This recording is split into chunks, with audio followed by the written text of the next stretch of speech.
오늘 각종 사건, 사고 소식을 정리해보는 포인트 뉴스입니다. 첫 번째 소식입니다. 대통령 탄핵 전국 속에 동해 해저 가스 석유 탐사 대왕고래 프로젝트가 오늘 첫 시추 작업에 들어갔습니다. 해저 시추에 따른 조업 피해를 우려하는 지역 어민들은 즉각 중단하라며 시위를 벌였습니다. 정지은 기자입니다.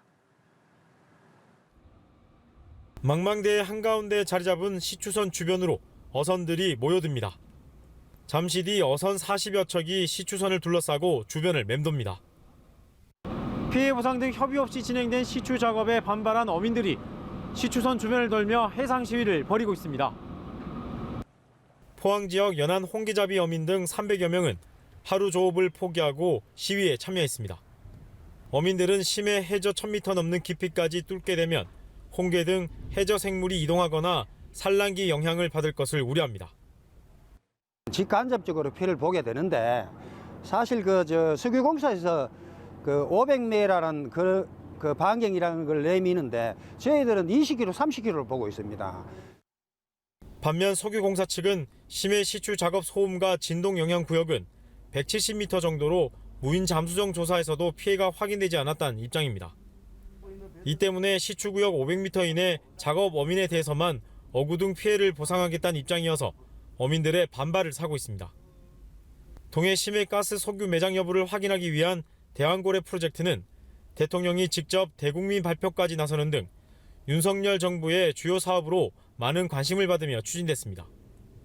첫 탐사 시추 지역은 포항 동쪽으로 40여 킬로미터 떨어진 곳으로 8광구와 6-1광구 북부의 동서방향으로 길게 펼쳐져 있습니다. 1차 시추는 석유공사가 단독으로 진행한 뒤 2차 시추부턴 해외 투자를 받아 공동개발로 추진할 계획입니다. 하지만 최근 국회에서 사업 예산 대부분이 삭감된 데다 윤 대통령 탄핵 국면으로 사업은 위기에 직면했습니다. 겨울 성어기를 맞아 조업 피해를 주장하는 어민들의 반발도 부담입니다. 석유공사는 20%의 가능성이지만 잠재성이 크고 이번 사업 성공이 국민과 국익에 큰 도움이 될 것이라며 시추가 차질 없이 진행될 수 있게 하겠다는 계획입니다. 연합뉴스TV 정준입니다. 다음 소식입니다. 지난 5월 이별을 요구하는 여자친구를 살해한 대학생에게 1심 법원이 징역 26년을 선고했습니다. 사형이 선고돼야 한다고 목소리를 높였던 유족은 형량이 너무 가볍다며 반발했습니다. 김혜린 기자입니다. 대학생 최모 씨는 지난 5월 헤어지자는 여자친구를 서울 강남역 인근 건물 옥상으로 불러내 수차례 흉기를 휘둘렀습니다. 처음부터 살인 의도 있었습니까? 언제부터 범행을 계획한 겁니까? 최 씨는 부모에게 알리지 않은 채 피해자에게 혼인신고까지 요구한 것으로 파악됐습니다. 사실을 알게 된 피해자의 부모가 혼인 무효 소송을 추진하며 갈등이 불거지자 피해자를 무참히 살해한 겁니다. 재판에서 최 씨 측은 불안장애를 앓았다고 주장했지만 정신감정 결과 심신장애는 아닌 것으로 나타났습니다. 피해자 가족은 최 씨가 의대 졸업 후 병원을 운영할 건물을 마련하기 위해 피해자를 가스라이팅해 혼인신고를 한 것이라며 엄벌을 호소했습니다. 검찰은 범행의 잔혹함을 강조하며 사형을 고형했는데 1심 법원은 징역 26년을 선고했습니다. 재판부는 최 씨는 자신을 신뢰하고 의지하던 피해자를 무방비 상태에서 무참히 살해했다고 지적했습니다.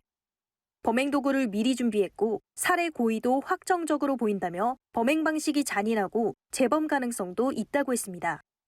하지만 동종범죄를 저지를 가능성이 있다고 단정짓기 어렵다며 검찰이 요청한 전자장치 부착 명령은 받아들이지 않았습니다.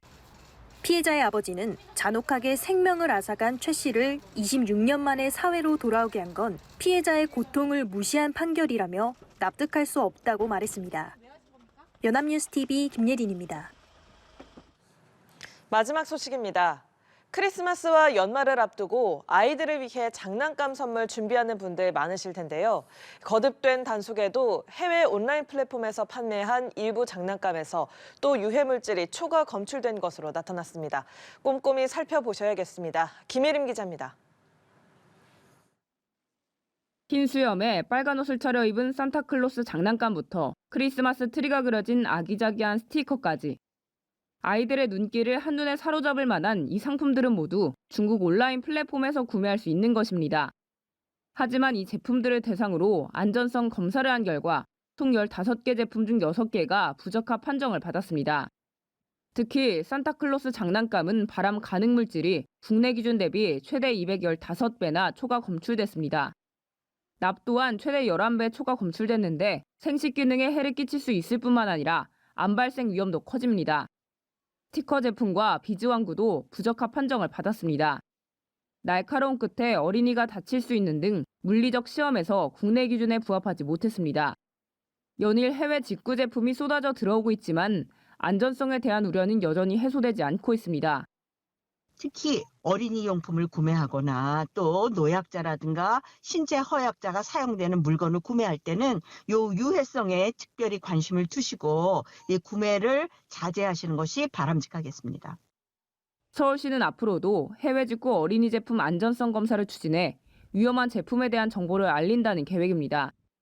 시는 해외 온라인 플랫폼으로 인한 소비자 피해가 발생했을 경우 피해 신고센터로 문의해달라고 안내했습니다.